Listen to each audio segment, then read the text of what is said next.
dhaaba'an isinumaan hin jaa isinaa fi manguddoo fi maarroo namni wanni isaan as keessa naqin jiru adaba isaanii godhanii haa qaraasisanii haa salaachisanii jette intalti takka. Miskiina wallahi. Assalaamu alaykum wa rahmatullahi wa barakaatuh. dhaaba'an isinumaan hin jaa isin dirqisiisu ammoo isin hin jaa.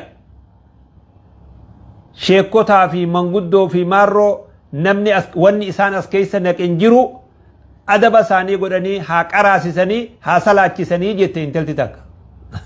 Miskiina wallahi. Akkami akka garaa jabaatte intalatiyya. Maaltu akkanatti garaa si jabeesse. Maaltu akkanatti abbootallee ijjitanaan si laalchise. Maaltu maali balaa maaltu nutti bu'e. Sheekotiin kitaaba beeyti kitaaba qabdi salaachisu dalagaan isaanii sanii bakka kana jidduu seenumaa hin qabanii jedhan dhiyootan akkanan dhagaye asirratti. Eenyu seena duuba nuti hin seenin. Eenyu abbaa biroo qabdanii. Eenyu abbaan keessan. Rabbi sodaadhaa waan fokkataa walirratti oofaa jirtan kana rabbuma isin uume sodaadha.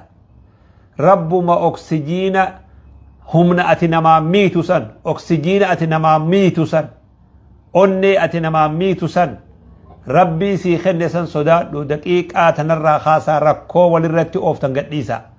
Nama harka keessan jiru harkaan qabdan hunda gadhiisa. Rakkoo teessan karaa beeytaniin furadha. Dubartii xixiqqoo joollee dubraallee dhaqqabe rakkoon kun. Samaal taatayyaa joolle. Saya baabaa kiyya maaluma taatayyaa abbaa. Maaluma taatan. Maaluma taatanii nagaya wal dhoorkitan. Maaluma taatanii rakkoo walirratti fiddan. Yaa dargaggeessa keenya. Yaa ilmaan keenya. Duuti tun gorsa isinii haa taatu.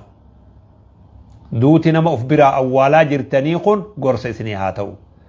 Duuti nama baharitti yaa'ee isin biraa dhumuu kun gorsa isinii haa ta'u. Duuti nama biyya baqatti awwaalaa jirtan tun gorsa isinii haa taatu. Duuti sababa adda addaatiin saahiba keessan dhabaa jirtan tun gorsa isinii haa taatu. Kafaa bilmawti waa'idan nama gorsuudhaaf duuti ni geessii jedhan duuba. Nama duuti isan gorsin rabbi gorsa isatti hin qabin jedhan duuba. Nama saahibni isaa ka biraa du'u, jaartin biraa du'utu, jaarsi biraa du'u, firri biraa du'u, abbaa fi haati biraa du'an ka kanaan hin gorfamin akkuma jarri kun deemetin anis deema jee kan gorfamin rabbi isan gorsin jechuu jira. Rabbi gorsallee isatti hin qabin jechuu. Kafaa bilmawti waa'idaa. Irraa gaafatama namni du'arraa. Fuula rabbii dhaqee waan dalage irraa gaafatama. Ilmi namaa ni gaafata. Waqifuuhum innahum mas'uuluun. Dhaaba ni gaafatamanii dhaabaa jaantu.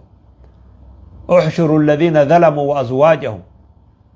Warra duniyaa tanarratti zulmii dalage miidhaa dalage akka inni wal fakkaatuun akka miidhaan isaanii wal fakkaatuun akka keeziin wal fakkaatuun walitti qindeessan walitti qindeessaa janiin akkuma keeziin isaanii wal fakkaatuun akka keeziin wal fakkaatuun warra yakki isaanii akka wal fakkaatuun yakka hannaa gama tokkotti yakka ribaa gama tokkotti yakka badii adda addaa gama tokkotti akkasitti tarree galanii fuula rabbii oofamaa fidan.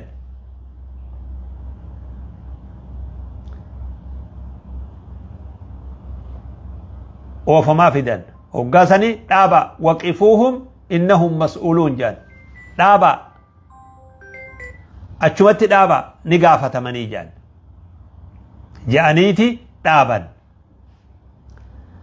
Namni hundi fuula rabbitti gaafatama waan dalageerraa. Waan balleessirrallee haqa namarralleedha yakka namarra dalage dhiiga namaa zulmii namarra dalage hundarraa gaafatama yaa ijoollee teenya yaa dargaggeessa keenya yaa warra biyyarraa baatanii biyya adda addaa keessa jirtan yaa ijoollee teenya waan har'a akkanumatti miira keessa seennee dalaynu tana walirratti zulmii dalaynu walirratti miidhaa dalaynu walitti roorrifnu nama yakka tokko hin qabne itti gaafatamaa taasif. Guyyaa san wanni kun